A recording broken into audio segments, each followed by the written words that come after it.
যে কোনো দেশের অর্থনীতি বিদ্যুৎ ও জ্বালানির উপরে ভীষণভাবে নির্ভরশীল, যে দেশের কথাই বলি না কেন। মাননীয় স্পিকার, তাই জ্বালানি নিরাপত্তা নিশ্চিত করা শুধু একটা অর্থনৈতিক বিষয় নয়, বরং এটির সাথে জাতীয় নিরাপত্তা ও ভবিষ্যৎ উন্নয়ন ভিত্তি এটা। মাননীয় স্পিকার, বর্তমান সরকার দায়িত্ব গ্রহণের সময় এমন একটি জ্বালানি খাত পেয়েছে যেটি নিয়ে গতকালকে আমরা এই সংসদে আলোচনা করেছি, যেই খাতের মাননীয় স্পিকার সীমাহীন দুর্নীতি ঘটেছে, সীমাহীন এমন দুর্নীতি ঘটেছে মাননীয় স্পিকার, ঘটনাগুলো শুনলে জানলে রীতিমতো গা শিউরে ওঠে। কিভাবে এই দেশের জনগণের অর্থর অপচয় করা হয়েছে,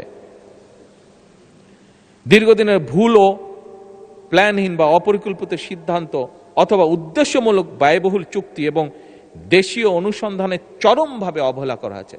বিভিন্ন বিদেশি কোম্পানিকে বিভিন্ন ফিল্ডগুলো দিয়ে দেওয়া হয়েছে, আমাদের নিজেদের যে বাপেক্স আছে সেটিকে কোনো রকম উৎসাহ দেওয়া হয়নি, সেটির জন্য কোনো রকম কাজ করা হয়নি।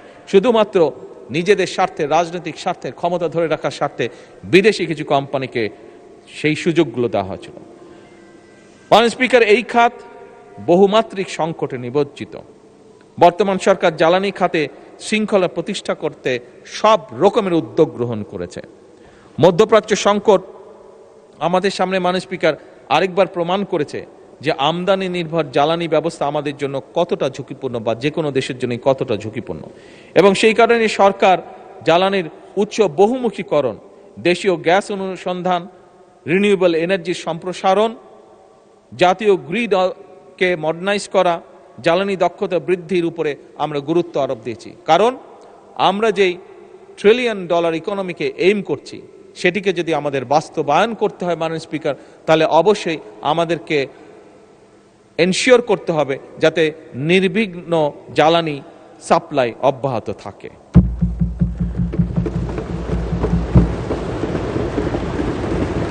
মাননীয় স্পিকার, বাংলাদেশ একসময় বাংলাদেশের অর্থনীতি বলতে প্রথমেই যেই চিত্রটি বা যেই সেক্টরটি আমাদের সামনে উঠে আসতো সেটি হচ্ছে কৃষি।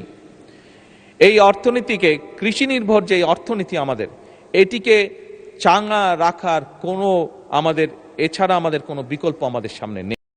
সেজন্যই মাননীয় স্পিকার, কৃষি এবং কৃষককে বাঁচানোর জন্য এই সরকার যতটুকু যা করা প্রয়োজন একটি সরকারের পক্ষে, আমরা আমাদের অবস্থান থেকে চেষ্টা করছি প্রত্যেকটি ব্যবস্থা গ্রহণ করার জন্য।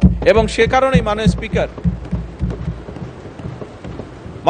সে কারণেই নিশ্চয়ই এখানে আপনি সহ সকল সংসদ সদস্যের মনে আছে, নির্বাচনের সময় আমরা এই দেশের কৃষক ভাইদের কাছে একটি ওয়াদা করেছিলাম যে আমরা যদি সরকার গঠনে সক্ষম হই, তাহলে সেই সময় 10,000 টাকা পর্যন্ত কৃষি ঋণ যাদের ছিল সুদ সহ, সেই ঋণ আমরা মওকুফ করব।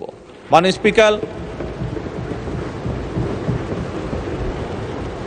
আল্লাহ রাব্বুল আলামিনের কাছে অশেষ কৃতজ্ঞতা প্রকাশ করি। আল্লাহ রাব্বুল আলামিন আমাদের সেই সুযোগটা দিয়েছেন এবং সরকার গঠন করার প্রথম সপ্তাহে প্রথম ক্যাবিনেট মিটিংয়েই আমরা সিদ্ধান্ত গ্রহণ করে 10,000 টাকা পর্যন্ত